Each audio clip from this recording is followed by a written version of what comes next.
Hi, everyone. Welcome back to the podcast.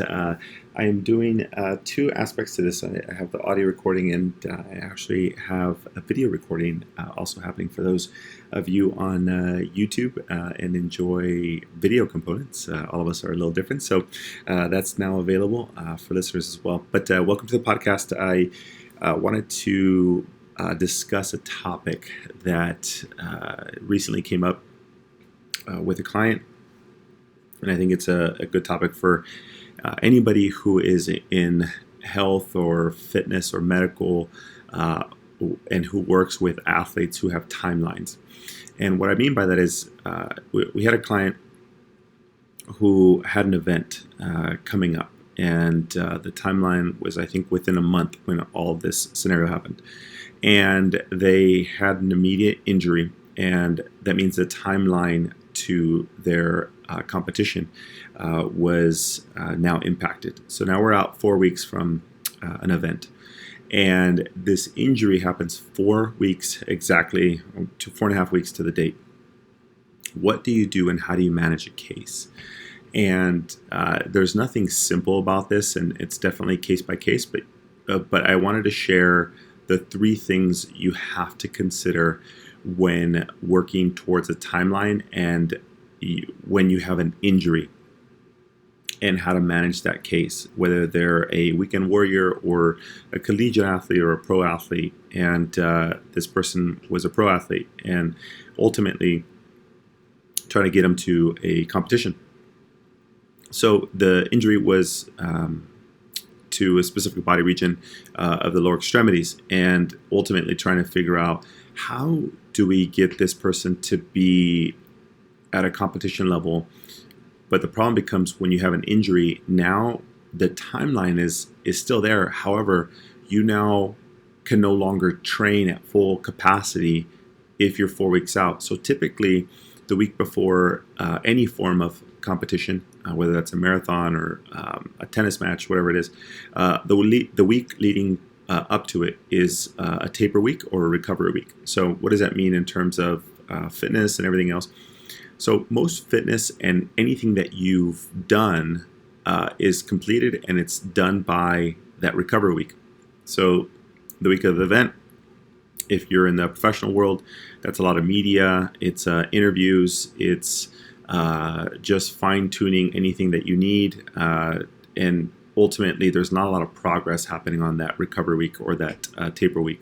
So anything fitness-wise or technical-wise has already been accomplished. It's already set. So ultimately, there's really nothing much more you can do to get better. Everything is already established. So when we work backwards from an injury, now if we're 4 weeks from a competition and 1 week is a taper week, that means we only have 3 weeks left over to gain any form of fitness, work on any technical aspects of their sport. So if you have a marathoner, they're typically going to go on long runs.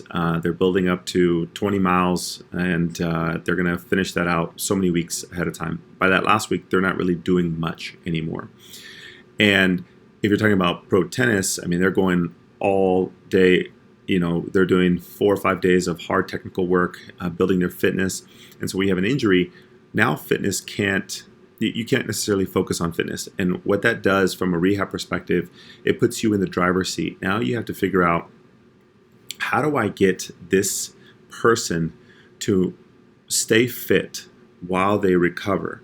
So traditionally in a spectrum, you have kind of the strength coach and the technical coach being the leaders at the time leading up to an event. Strength coach or fitness coach is really working on their lactate threshold, their functional capacity abilities, their ability to stay fit during an entire event. And then you have a technical coach who might be a skills-based coach, who is maybe you have a pitcher and they are very technical, and you have a strength coach working on their endurance, their speed endurance, their power, whatever it is.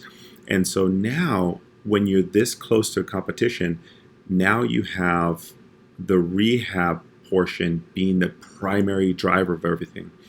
So now the technical coach and the strength coach will have to come to you and ask, what are we doing? and what are my green lights, yellow lights, and red lights? What can and can I do? So in this instance, we have a lower body injury leading to an event. You have to decide, what are you going to allow them to do? How do you modify? Because they can't take time off of training with 3 weeks left before a taper. So what really has to happen is you have to give them the full outline. And if you've heard of any of my content or videos before, I'm a big believer in empowering the client and the athlete to know what their percentages of perceived effort and then also percent improvement. And those should be closely tied together. So if we're 3 weeks out and you get a trauma to an injury, you have soft tissue healing, and they're in a phase 1 acute inflammation. It'll take you 48 to 72 hours. And then you have to decide, when's that next stage going to happen? Typically, my general rule is bump it to 2 weeks. If they're not fully healed by 3 days and it's still present, you're now at the 2nd week mark. So once you go to the 2nd week mark, now you only have 1 week of full training to be able to train before a taper week. And so it's all about percentages and allowing that tissue to heal. So one thing my one takeaway, I said there's 3 tips that I think it's essential and that you actually do throughout recovery, is that you, number one, provide an outline. And this requires a very detailed outline going into an injury and understanding what their taper week is going to be. So outlining the first 72 hours, we expect very little to no improvement because it's actually going to get worse for 3 days. And then now at that point, we got to figure out in the next 2 weeks, what is going to happen in terms of recovery? What should they expect? And by week 2, the forecast is about 50%. And the first week, they're at the first week, they should be about 50% better. So you have trauma, you have some injuries. Say you start having foot pain. If you're a marathoner, you got 2 weeks to have that feel 90% better. The first week, you'll see that 50% improvement. If you don't have improvement in that first week up to 50%, what that means is they continue to provide trauma to that area and you're not getting full recovery or full healing. And so ultimately, it's a game of numbers. And most people think well, let's just see how you feel. No. Provide a strict outline. You have to be 50% by that first week. By that 2nd week, you have to be at 90% in order to train full throttle at week 3.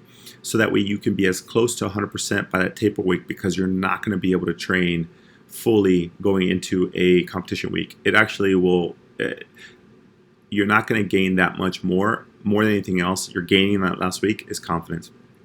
You're not changing your fitness level. Maybe you can work on some very, very small technical things, but from a conditioning standpoint, pretty much everything is set.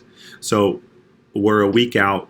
We say 50% improvement, and every subsequent day after that first week should be about 5-10%. We're starting to kind of get better every single day. As the one caveat is that you're not inducing more trauma to this area.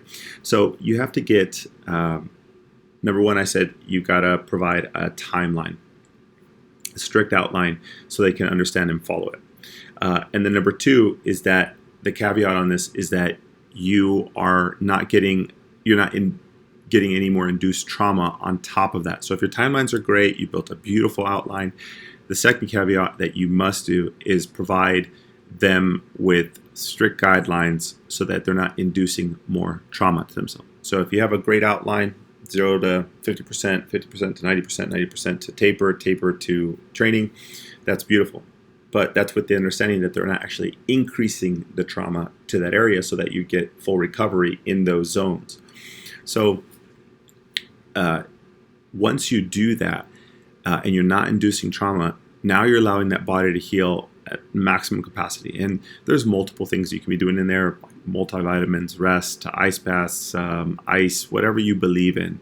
And for some, when we were in the pros, working professional athletes, there was additive things that they can add in there, toradol injections, cortisone injections.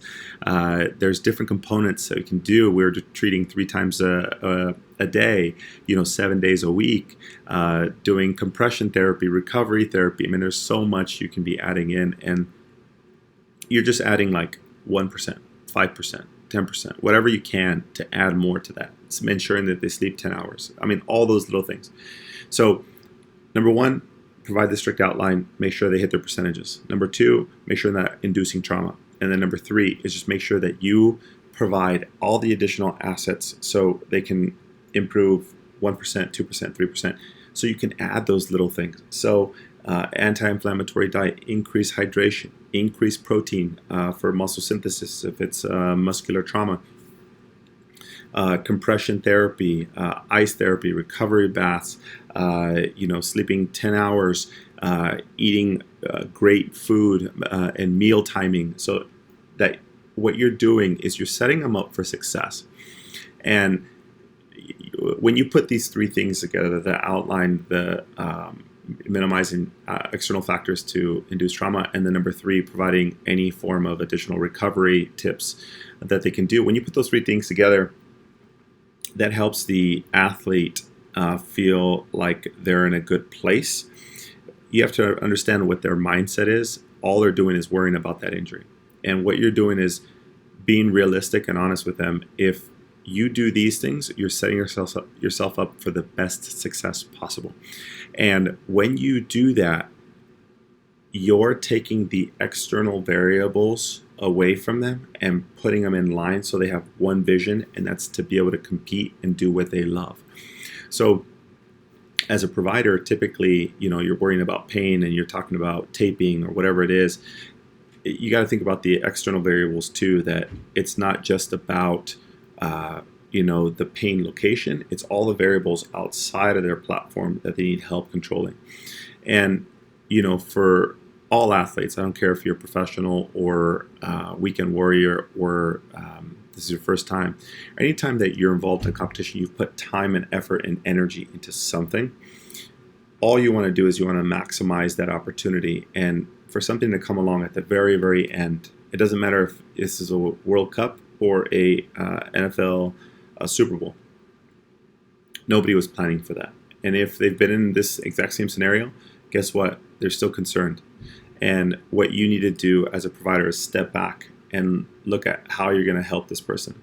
First and foremost, you have to be honest with them, be upfront, and give them an exact plan so they know what's going to happen.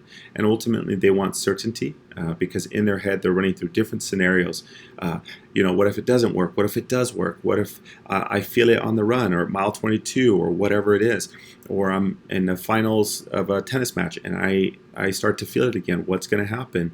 What are they going to think? I mean, like all these things go through their head. And the equivalent is if you're a physical therapist, chiropractor, massage therapist, whatever it is that you do in your specialty, imagine right before your board exam or your final exam, they throw in that the place is closed or it's not going to happen. It's no AC and there's no internet spotting. You're like, wait a minute, what if my exam fails, or what if they mess up my score, or whatever it is.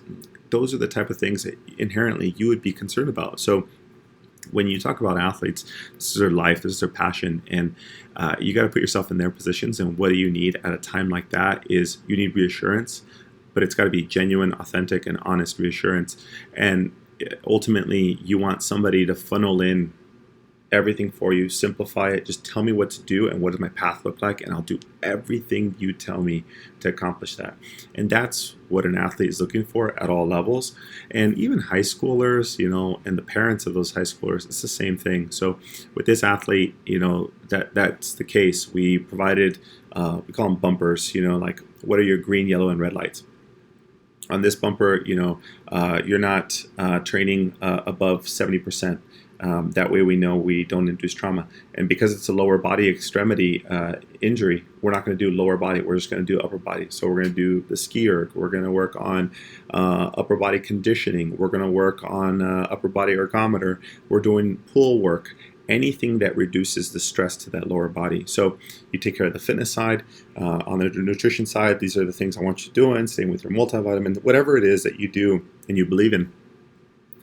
And if you don't have that skill set yet, and then I think you need to be honest with yourself and trying to acquire that, because most of the time I see with a lot of healthcare providers, because they've never been in that, I've seen a lot of people just be like, well, I don't believe in that stuff. It doesn't work. I don't think that's going to help you that much. Glucosamine, chondroitin, that's not going to help. Multivitamin, that's not going to help. I mean, you have to understand this person is looking for any support or edge they can get, even if it's 1% or 5%. Ultimately, they just need help formulating a plan so that they can have and be able to execute at a larger, easy time. And what that does is it helps them formulate a little bit more confidence in what they do, and that's all you're trying to do is give them that confidence and that certainty to be able to do that. So when you're managing these people, consider that, whether you believe in things or not, this is not about you. And that's the biggest thing I tell, graduates and people who've been in this for a long time and they're just learning these things, or they've never been in this scenario.